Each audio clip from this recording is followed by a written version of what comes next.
So my topic is the Tableau for introductory level business and accounting classes.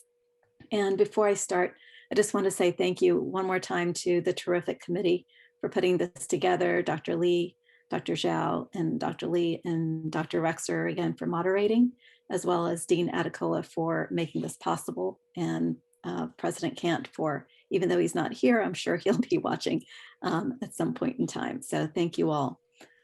This was a real pleasure to put together because I actually did introduce Tableau to my students. So when I'm presenting this, I'm going to just introduce Tableau in case there are people who are not familiar with it, discuss why it's useful for business students in particular, and then go into uses in the classroom. So the first question is, what is Tableau? So Tableau is one of many softwares that is available for data analytics. And it is useful specifically and kind of made specifically for data analytics. It is more intuitive, I think, than most of the other data analysis packages, and allows for quite a bit of nice dashboards, nice graphics, and really easy to use visuals is what they call it, in order to show the data that we're trying to show. Dashboard creation is allowed, and dashboards, again, allow us to pull real-time numbers from existing data to show, excuse me, what the key performance indicators are. One example of this would be a company CFO opening up his computer in the morning, or her computer in the morning, and noticing that we have sales data from the western part of the country that is fallen over the past week. We have production data from the eastern part of the country, and data from really all over the world that is showing on the opening screen of the corporate executive. And then they can actually make decisions based on that dashboard or on that data. One thing that Tableau does is that it does allow multiple data sources, and allows users to ETL or extract, transform, load the data, and then kind of create visuals that will enable the decision to be made in a lot easier format than looking at spreadsheet after spreadsheet and trying to piece together some of the numbers. Okay, so here's a graph I found from the ECLA blog post, and there are a lot of these graphics out there, and essentially it shows kind of a visual of how the various data is out there. There are databases, there might be data files in different applications. So you see here SaaS applications, we have application events, and then all of it is pulled into one data source. They call it a staging area. It might be your cloud for your computer company. It might be your in-house network. And then somebody has to sit there and clean the data. And cleaning the data is usually takes the longest process, takes the longest time to do. Once that data is kind of transferred over into your own data warehouse, it becomes ready to be used for analysis. And when we're talking about university students, I'm going to go on to the next slide. Oops, there we go. We know that employers are demanding much more experience by students in analyzing real-time business data. And while what has been done in the past is great, it's not necessarily what the employers are looking for down the road. Ernst & Young, one of the big four accounting firms, as well as a lot of the larger companies, are having what are called skill up events, if you will, and paying Tableau and other software developers to come in and do training for their intro employees or first year employees to get skilled on what the needs are for the business and how to analyze the data. Tableau's for business students uses Microsoft Excel files, which is what I used in my classes, just because the students were pretty much familiar with Microsoft Excel to some degree. And then Tableau itself allows it to combine with other types of data, whether it be sales data or otherwise, to create some sort of output that is easy to be read and let decisions be made very easily by the business manager. Business students also are able to show the relationships among various data types. And you can handle with this software a lot larger quantity of information than can a typical Excel file. And most companies, even small and medium-sized companies, run out of Excel space, if you will. So they keep adding Excel files and Excel workbooks. And instead of having just these Excel files piling up on top of each other, we can actually bring this into one database. Tableau itself is used by Pfizer, JP Morgan Chase, Nissan, Verizon, one of my favorites, Whole Foods, as well as state governments and not-for-profits. So in the classroom, I discovered that even students who might be marginally interested in the number side of business tend to get a little bit more creative when we show them or when we give them kind of a free rein on how to show the numbers. So I'll show you in a few minutes how the students actually worked with the data that they were given. It makes business concepts easier to understand, and I found students were able to visualize because they had a picture in front of them much easier than they would have had they just had the numbers and then had to kind of bring those ideas of profit or cost together. In the real world, of course, it brings ideas from different places across the business together. So you have the sales data on one hand, you'd have the production data on the other. You might have noticed that raw materials prices are increasing, as was stated in one of the other presenters. So all of this data come together so predictions can be made, and you get into this predictive analytics to determine where and when companies might be faltering, where companies might be able to grow their data or able to grow their business. And then finally, it does connect students to the idea of bringing all these pieces together and how businesses are actually run. Okay, so I thought it'd be easier, as I say, picture's worth 1,000 words. Here we have a product cost visual from an actual assignment that the students completed. Again, I used this for the first time last year in my fraud examination class. This year, I used it in BA 152, which is the freshman level intro to business class and entrepreneurship class. And I also used it for my intro managerial accounting class.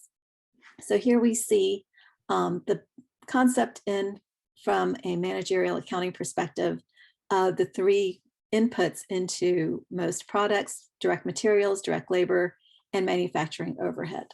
Now, bringing this and extending this concept a little further, you could set a sales price at whatever level and then find out which costs might be controllable. And you'd notice that because the light blue indicates direct materials cost, you notice that product MQ1 has the highest proportion of direct materials. If that one item, because of the supply chain issues with COVID-19, ended up not being something that we could control, maybe we noticed the price increases there, we might decide to produce different products based on what we can and cannot control. So these are the kinds of visuals that come out of this, and you can easily see based on the direct materials being light blue, the direct labor being this orange color, and then the overhead being green, which product you might choose to produce as a business owner based on what costs are controllable, whether it be labor, whether it be materials. Overhead tends to be a little bit less controllable depending on the company, but that would be something easier for the students to see. The next excuse me, item was the variable and fixed cost. This was introduced in the BA 152 class, the freshman class, knowing that we are breaking out costs into fixed activity levels as well as variable activity levels. And you see here that This also introduces the concept of variable costs being fixed on a per unit basis, but not on a total quantitative basis. So at 5,000 units, which is shown on the left-hand side, we see that the total variable cost per unit is 2 plus 5 plus 1, which is $7. $8. So we multiply 8 by 5,000 units produced to get the 40,000 variable cost at that activity level. And this also speaks to budgeting. As we move up the quantity produced, we see that we will have a higher total variable cost, even though the per unit variable cost stays the same, but our fixed costs at any activity level, 5,000, 6,000, 7,000, 8 or 9, is going to stay the same at this $80,000 mark. The last item is from the fraud examination class from last year. We had an issue of a ghost employee. So we had to analyze payroll data to see if we could isolate which of the employee payroll data that we had that was actually a ghost employee. And one way to do this is to look for data that is processed not on the regular time schedule. So here we see the title of this slide is Weekend Payroll Processing. Payrolls normally do not get processed on a weekend by this company, and kind of picking out the dates payroll was processed, picking out the types of data such as Social Security and FICA charges that would not be associated with a ghost employee, just the payroll going into an employee that doesn't really work there account. And again, this is a situation from a fraud class. So we're looking at somebody has set up a fake employee in order to collect their wage. And this is what we discovered. There were 2 fake employees that had been created, and the amounts charged were substantial over the period of about a year and a half, or just about a year, it looks like. And then the last one was the Jubilee Dashboard Company. And this is a basic ratio analysis prepared by our freshman class this year. They created a dashboard based on the balance sheet and income statement. And they were able to talk a little bit about whether or not this company is doing well. And we see that certain aspects they are. We have the upward graphs.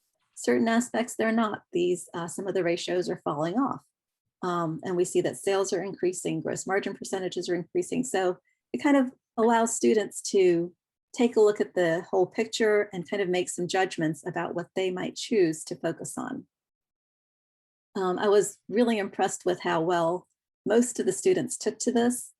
Some of the, I guess, concerns of the students were they might have signed up for Tableau. And one reason that I chose Tableau is that it is free for students and faculty. Students can sign up for a whole year of access as a student, and they will also get access to all of the free video trainings that are available. The other system that I would like to use would be Power BI, but that is not free. Tableau is also agnostic in terms of PC versus Apple.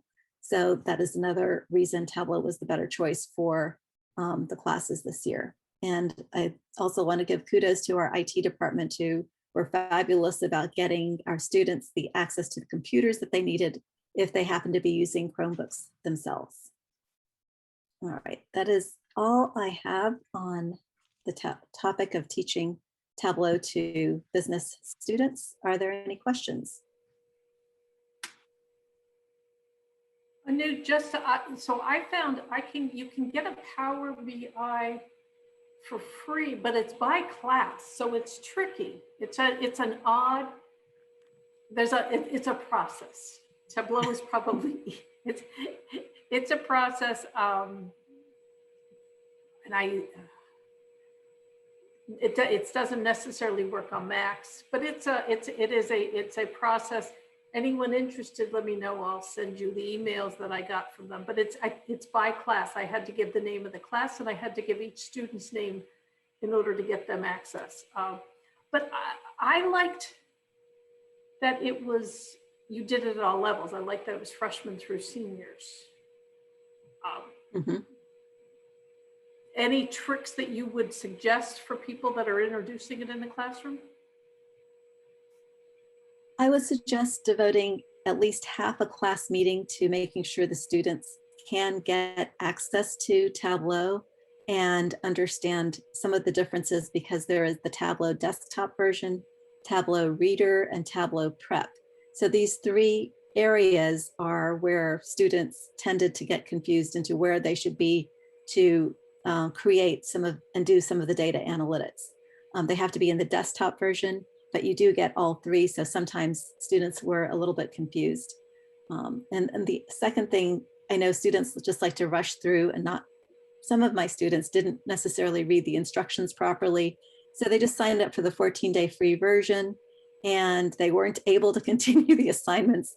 And then by the time they, realized, oh, I can't do this, and I'm going to get graded on it, and got the email back. It was just a question of having them walk through step by step and register for the whole year session, and register with the class key code as well. Thank you. Is there, I know, Yes. is there opportunity for those of us who have no background or have, clue about Tableau? Can we get some tutoring? Absolutely. Okay, Not sign me only, up.